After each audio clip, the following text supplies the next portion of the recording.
नमस्कार मित्रों। इस समय जो हमारे देश के जो हाल हैं कोरोना के चलते, वो काफ़ी परेशान कर देने वाले हैं।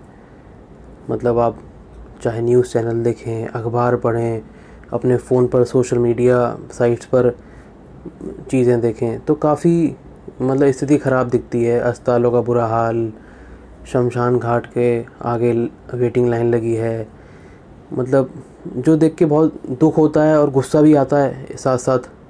ये जो व्यवस्था है प्रशासन पर, हर चीज़ पर, अपने आप पर, तो ऐसे ऐसे समय में मुझे लगता है कि हम सबको क्या करना चाहिए। जो बेस्ट एक्सरसाइज मुझे लगती है वो ये कि समय को, ये जो हम समय चल रहा है उसको तो हम आगे पीछे नहीं कर सकते, मगर हम खुद पीछे जा सकते हैं। Like just revisit the past. वो कैसे?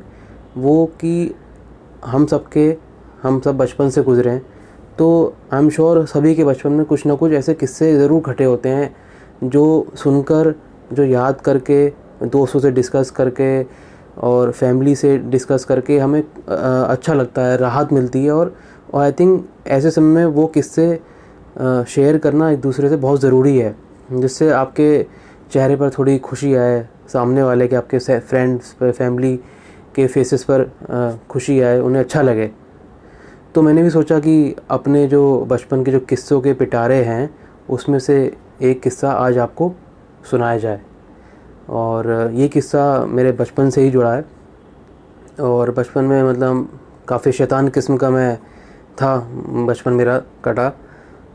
और तो उस दौरान एक घटना हुई, बहुत सारे किस्से घटे। तो आज जो मैं आपको सुना रहा हूँ वो एक पतंगबाज़ी को लेकर है। पतंगबाज़ी का बड़ा शौक़ था मुझे, और कैसे पतंगबाज़ी के दौरान एक मेरा दोस्त आया जो काफ़ी विचित्र किस्म के हमारे दोस्त था, है भी, वो दोस्ती बरकरार है।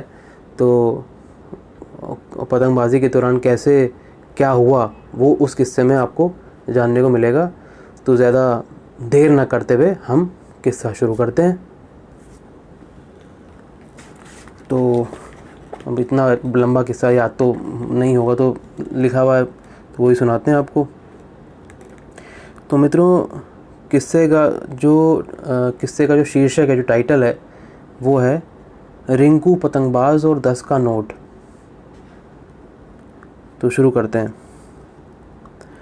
पतंगबाजी का शौक़ मुझे काफ़ी था। स्कूल से घर पहुंचते ही बैग एक तरफ फेंककर फटाफट खाना खाकर मैं डोर मांझे की चरखी और 2-3 पतंगे लेकर पड़ोसी की छत पर पहुंच जाया करता था, क्योंकि मेरे घर की छत काफ़ी छोटी थी।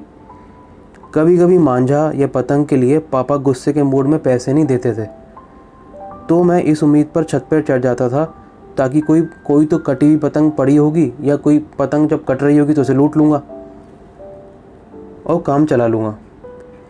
एक रोज़ जब मेरे पास पैसे नहीं थे और ना ही पतंग कोई कट कर छत पर आई, तो मुझे मेरे एक दोस्त की याद आई जिसको भी पतंग उड़ाने का शौक़ था, और उसके घर की छत भी बहुत छोटी थी।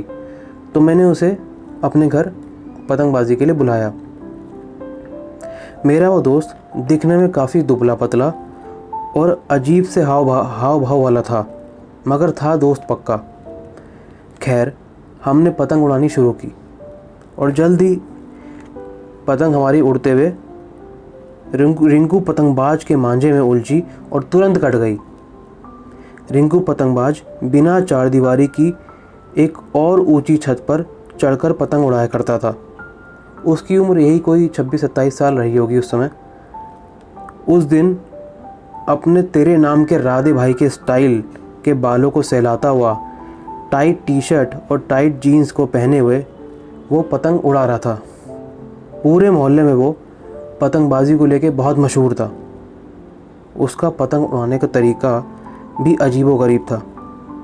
पतंग उड़ाकर उसे दूर आसमां में टांगकर डोर हाथ में लिए बिना भाई साहब कुर्सी पर बैठ जाया करते थे और बगल में रखा रेडियो चला के गाने सुनने लगते थे। ऐसा कुछ इनका, रिंकू भाई साहब का पतंगबाजी का स्टाइल था। तो खैर, बहरहाल अब रिंकू पतंगबाज ने हमारी पतंग काट दी थी, तो हम तो उदास हो गए, क्योंकि वो हमारी आखिरी पतंग थी और उस दुबले पतले मेरे दोस्त ने वो पतंग ख़रीदी थी। तो अब वो दोस्त तो मुझे सुनाने लग गया, मतलब मेरे पे चढ़ गया, पीछे पड़ गया मेरे, कि मैंने उसकी पतंग उसे उड़ाने का मौका भी नहीं दिया और कटवा दी, वो भी रिंकू पतंगबाज की से कटवा दी पतंग। तो मैंने उसको समझाया कि भाई रिंकू पतंगबाज की पतंग के सामने किसी की पतंग नहीं टिकती, जो बीच में आती है सब कट के आसमान से साफ हो जाती है। मगर वो मेरी बात सुनने को राज़ी ही नहीं था, यहाँ तक कि अब वो रोने भी लग गया और नॉन स्टॉप रोता रहा कि मुझे पतंग चाहिए, मुझे मेरी वही पतंग चाहिए। तो मैंने उसे समझाया कि भाई नहीं, अब पतंग जो कट गई है वो दूसरे किसी मोहल्ले में चली गई है, हम ढूंढ नहीं सकते उसको। तो अब मेरा ध्यान ऊंची वाली छत पर गया जहाँ रिंकू पतंगबाज की डोर हाथ में लिए खड़ा था और हमें देख रहा था। और वो काफ़ी देर से हमें देख रहा था, हम जो कर रहे थे, खासकर मेरे उस दुबले पतले दोस्त को जो रो रहा था, चिल्ला रहा था।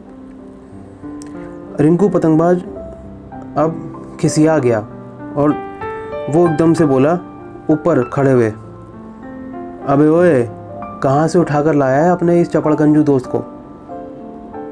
साला गलती से तेरी पतंग क्या कट गई, रोने ही लग गया ये तो, चुप ही नहीं हो रहा। मैंने कहा रिंकू भाई, वो पतंग दरअसल आपने जो काटी थी वो इसकी थी, मैं बस उड़ा रहा था, तो यही ख़रीद के लाया था और इसके पास और पैसे नहीं हैं। और अभी आपके मांझे में बीच में आकर पतंग कट गई, अब क्या करूं मैं? उतने में मेरा वो दोस्त तेज़ी से और रोने लगा। रिंकू पतंगबाज से उसका और रोना बर्दाश्त नहीं हो रहा था। उसने अपनी पतंग की डोर एक ईंट से बांधी और पतंग आसमां में एकदम सीधा तन गई।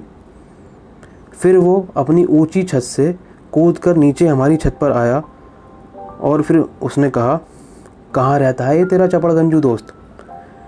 मैंने कहा भाई वो ये ईदगाह चौपला जो है, ईदगाह चौराहा, उसके थोड़ा ही आगे एक पतली गली है, वहाँ ही रहता है।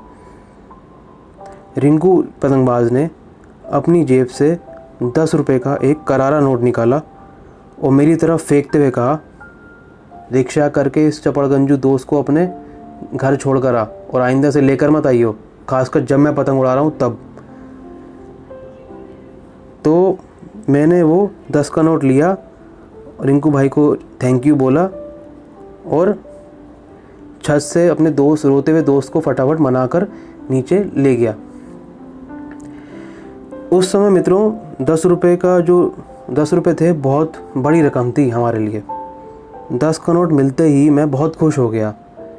मैंने साइकिल निकाली और बजाय रिक्शे से छोड़ने के साइकिल निकाली और अपने उस दोस्त को बिठा के उसके घर तक, ईदगाह चौपले तक, जो मेरे घर से लगभग 5 किलोमीटर दूर था, साइकिल पर उसको छोड़ने गया। उसके घर के बगल में एक कन्फेक्शनरी की दुकान थी। वहाँ हमने फिर उस 10 रुपये से एक आलू पेटिस और एक बंटे वाली बोतल पी।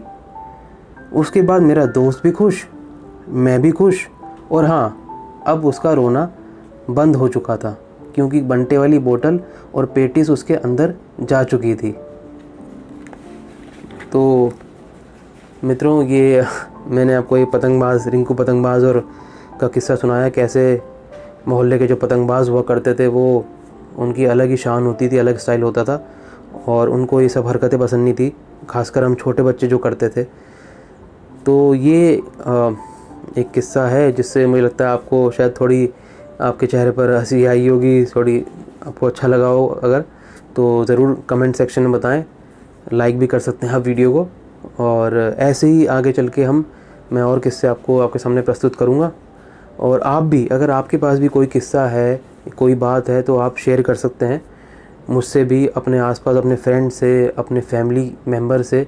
क्योंकि मित्रों इस समय, ये जो समय चल रहा है, इस समय जितना हो सकता है आप पुरानी बातें, पुरानी अच्छी बातें, अच्छे किस्से एक दूसरे से साझा करें, शेयर करें, क्योंकि वही आपको राहत दे सकते हैं, वही आपके इस बेचैन मन को जो है राहत दे सकते हैं।